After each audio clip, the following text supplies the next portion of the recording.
Hola chicos, buenas tardes, noches, días, cuando donde sea que me estén viendo. El día de hoy vamos a finalizar este tema de moldeo científico, esta serie de videos súper largos, pero vale la pena.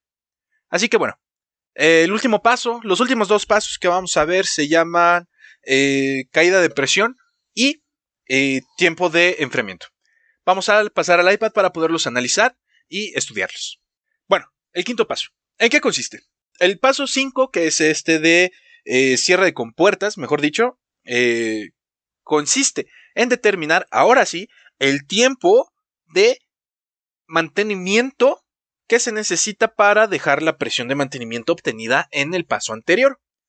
Vamos a resumir un poquito lo que hemos visto hasta el momento. En el primer paso nosotros determinamos que la velocidad adecuada para inyectar al material es de 80 milímetros por segundo. Determinamos en el segundo paso que el molde no está balanceado y debería de arreglarse. Debería de hacerse más chico el punto de inyección de la cavidad 1 para que las dos cavidades se puedan llenar al mismo tiempo. El tercer paso nos dice que la presión máxima de inyección es la adecuada, no sobrepasa la máxima que me da la máquina y se programó la máquina a una presión de inyección máxima de 250 bares. ¿Por qué? Porque la máxima que se necesita para inyectar la pieza es de 221.5. No tiene caso tener la máquina programada a 1800. Sirve como manera de protección al equipo. El siguiente punto, que fue el cuarto, es el último que vimos. Necesitamos una presión Necesitamos una presión de mantenimiento de 73.5 bares y una temperatura de 182 en el molde. Ahora lo que sigue es determinar cuánto tiempo debo de dejar estos 73.5 bares. ¿Y cómo lo hago? Pues midiendo el tiempo de mantenimiento, modificando, mejor dicho, el tiempo de mantenimiento y pesando la pieza. ¿Por qué? Vamos a suponer aquí en este dibujito que tenemos de nuevo nuestro balón de fútbol, que ya debido a la presión de mantenimiento adecuada ya eliminamos los defectos superficiales, pero ahora no sabemos cuánto tiempo dejarla. En el video anterior vimos que pues le ponemos un tiempo exagerado, 10 segundos tal vez, para asegurar que suceda eso.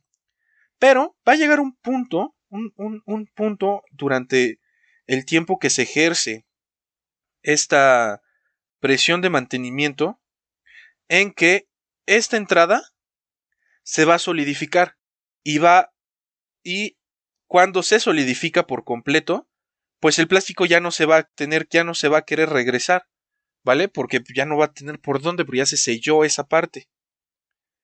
Entonces, por eso se le dice cierre de compuertas, porque se cerró el punto de inyección, se solidificó, ¿vale? Entonces, el tiempo que se debe de dejar la presión de mantenimiento es aquel en el que el punto de inyección se solidifica. ¿Cómo puedo medir eso? ¿Cómo puedo yo saber que se solidificó ya el punto de inyección y el material ya no va a entrar y no va a quererse salir? Ah, pues miren, es pesando la pieza a diferentes tiempos de mantenimiento, que de eso trata el experimento. Yo voy a variar el tiempo de mantenimiento de 0 hasta el tiempo que sea necesario y voy a repetir el experimento varias veces pesando a la pieza y midiendo su masa, ¿vale? Entonces en el tiempo 0 tiene un peso promedio de 29.1 básicamente, ¿no? De 29.1 gramos, ¿vale? Que es este punto que se está registrando aquí. Y después yo voy a seguir pesando la pieza. Si se dan cuenta, el material todavía va a seguir entrando, va a seguir acomodándose en la cavidad. Y entonces vemos que entre más tiempo de mantenimiento se aplique, la pieza va a dejar de mostrar diferencias en su peso y va a llegar a un punto en el que se va a notar un comportamiento asintótico. Quiere decir de que ya no va a aumentar o ya no va a variar el peso de la pieza porque el punto de inyección ya se solidificó y entonces va a dejar entonces va a dejar de entrar más material y va a dejar de intentar escaparse más material, ¿vale? Por lo tanto, aquí lo que nosotros podemos determinar, o estudiar, mejor dicho, es ver cómo varía el peso de la pieza, ¿sí? Y determinar un segundo, un tiempo, un momento en el tiempo en el que el peso ya no cambia nada. Por ejemplo, si nosotros hacemos el experimento, pues vemos que, pues de aquí a acá, ya no hay tanta diferencia. Y por ejemplo, podría yo detener el experimento, pero digo, por si las moscas, seguimos el experimento, seguimos aumentando el tiempo y chéquense, ya aumentó un poquito, ¿sí? Aumentó en 0.4 el peso, ¿vale? En 0.4 gramos el peso. Entonces, pues este segundo, el del segundo 3, no es el adecuado porque siguen habiendo variaciones en el peso. Entonces nosotros vemos que al momento de seguir aumentando, aquí hay una diferencia de 0.1 gramos, aquí hay una diferencia de 0.1 gramos, aquí hay una diferencia de 0.2 gramos. Entonces ya aquí ya la diferencia del peso ya es casi nada, ¿vale? Entonces podríamos detenernos aquí, por ejemplo. Aquí voy a decirlo de otro color. Aquí, fíjense, hay una diferencia de 0.1 gramos. Respecto al segundo 7 no hay tanta diferencia. Entonces, pues, podría quedarme con este segundo, que sería el segundo 6, ¿vale? Entonces, al ver que a partir del segundo 6, el peso de la pieza, pues ya no cambia nada, ya cambia solamente en una cifra significativa, pues ya ahí lo que podría decir, pues ya saben que el segundo 6 es el tiempo adecuado de mantenimiento. Tiempo de mantenimiento es igual a 6 segundos. Entonces, el tiempo que se necesita para que la pieza elimine todos los defectos superficiales va a ser 6 segundos. O, dicho de otra forma, el tiempo que se necesita para que el punto de inyección o la compuerta se cierre es 6 segundos. Ahora vámonos con el último, que es el tiempo de enfriamiento. Hasta este punto creo que olvidé decirles que desde que iniciamos el moldeo científico, el tiempo de enfriamiento se exagera. Se exagera bastante. ¿Qué te digo yo? 20 segundos, 15 segundos, ¿vale? O es el tiempo exageradísimo para que la pieza cuando salga tú la puedas agarrar y no estás como si estuvieras jugando papa caliente, ¿vale? En el tiempo, en la parte 6 del moldeo científico, lo que se va a hacer, pues bueno, básicamente es determinar ese tiempo de enfriamiento, que es el más largo, reducir lo más que se pueda este tiempo para evitar alargar el ciclo y, por ende, producir muchísimas más piezas, ¿sí? Ahora, ¿en qué consiste este experimento? Pues bueno, el experimento inicia con la variación del tiempo de enfriamiento. Yo puedo empezar con un valor muy bajito o muy alto, yo lo determino, generalmente se inicia desde 10 segundos, 15 segundos, no lo sé, ustedes determinan el inicio. Aquí se decidió iniciar con 25 segundos y se aumenta el tiempo de enfriamiento. ¿Qué tanta resolución quiere tener tu resultado? Pues bueno, ahí va a depender de los saltos que le des. Aquí se dio de 5 en 5, ¿sí?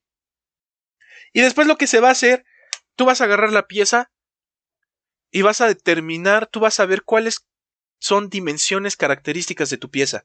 Lo más básico es largo, ancho y espesor, ¿sí? Que son estas, dimensión 1, dimensión 2 y dimensión 3. Y tú vas a medir con un calibrador universal esas dimensiones y las vas a estar registrando. Entonces vas a inyectar la pieza 25. Vas a inyectar tu pieza y vas a medirlas y te van a dar estos resultados, ¿sí? Las repeticiones de la dimensión 1, las repeticiones de la dimensión 2 y las repeticiones de la dimensión 3, ¿vale? Y después, esto lo vas a repetir por muchos tiempos de enfriamiento. ¿Cuánto tú decides? En este caso, se hizo desde 25 hasta 70 segundos, con brincos de 5 en 5. Y se midieron todas las dimensiones. ¿Por qué se miden las dimensiones? Bueno, una de las características de las piezas que se hacen por inyección es de que el plástico se tiende a contraer debido a la exposición a la presión ambiental y a la temperatura ambiental y también debido a las propiedades físicas que tiene el polímero, ¿vale? Se tiende a contraer, se tienden a reducir esas dimensiones características. Entonces tú tienes que encontrar un tiempo en el que la contracción no sea grande, ¿vale? No sea tal que afecte a la funcionalidad de la pieza. ¿Y qué es lo que tienes que hacer para determinar ese tiempo? Pues analizas los promedios de todas las temperaturas, ¿sí? Estudias cuáles son las variaciones en sus dimensiones promedio. O sea, en esta columna y en esta otra columna, ¿vale?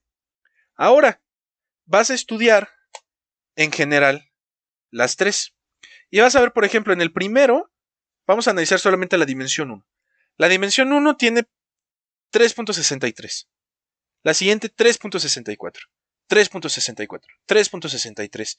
O sea, no varía mucho. Solamente varía en la tercera cifra significativa. Después aquí, en la segunda dimensión, .24, .26, .23, .22, .22, .23, .21. O sea, la variación está solamente en la segunda cifra significativa también. En la primera cifra significativa no pasa nada, ¿vale? Aquí en esta parte de la segunda dimensión, podrían decir, bueno, chéquense este rango, a partir del segundo 35, la variación solamente es de 0.01, ¿sí?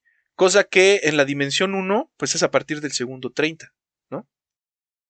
Ahora vámonos a ver la tercera dimensión significativa. Perdón, la tercera dimensión importante. .67, .66, .68, .66. Aquí hay .64. Tal vez hubo un pequeño error en la medición de la dimensión 3 que hizo que no se viese tan bonito. Pero .66, .65. Sucede un comportamiento muy parecido al de la dimensión 1. Si se dan cuenta, a partir del segundo 30, la dimensión básicamente no cambia en nada, ¿vale? Entonces, tenemos que la dimensión 1, el segundo donde la dimensión no cambia en nada, es el 30. Aquí la dimensión 2 no cambia en nada a partir del segundo 35. Y en la dimensión 3 no se empiezan a ver cambios significativos en el segundo 30. ¿Vale? Entonces, ¿qué puedo hacer? Pues, saco un promedio. El promedio entre 30 y 35 porque pues son los tiempos en donde se dejan de ver cambios en las tres dimensiones que yo estoy estudiando. Entonces saco el promedio. ¿Cuánto es? 32.5. Entonces el tiempo de enfriamiento que sea de 33 segundos, ¿vale? O 32. Y ya quedó, ya con eso ya lo saqué. Pues bueno, chicos, ya con esto ya tienen velocidad de inyección, presión de inyección. Ya saben si el molde está balanceado o no. Ya saben las condiciones de presión de mantenimiento, tiempo de mantenimiento, temperaturas óptimas en la boquilla o en el molde. Y ya saben cuál es el tiempo de enfriamiento. Con estos datos, ustedes ya podrían decir a esta persona que llegó con ustedes con el nuevo molde o con el nuevo plástico, pues mira, estos datos los vas a meter a tu máquina y vas a poder inyectar de la mejor manera tus piezas y con el menor tiempo. No se apuren mucho por esto, chicos. Vamos a ver un ejemplo con piezas en fotografías, pero en una clase en vivo. Así que necesito que se hayan aprendido en qué consiste el moldeo científico, en qué consiste toda esta metodología, que tengan esta relación presente del flujo no newtoniano con temperaturas y velocidades para poder entender bien el ejemplo y puedan resolver los ejercicios de esto. Así que, chicos, una disculpa por videos de 20 minutos en esta semana, pero no podía dejarlos así como que cortados a la mitad porque se necesitaban ver seguidos estos. Así que bueno, les agradezco muchísimo su atención y nos vemos en los siguientes videos para estudiar aditivos y propiedades mecánicas de los polímeros. Así que, nos vemos. Bye.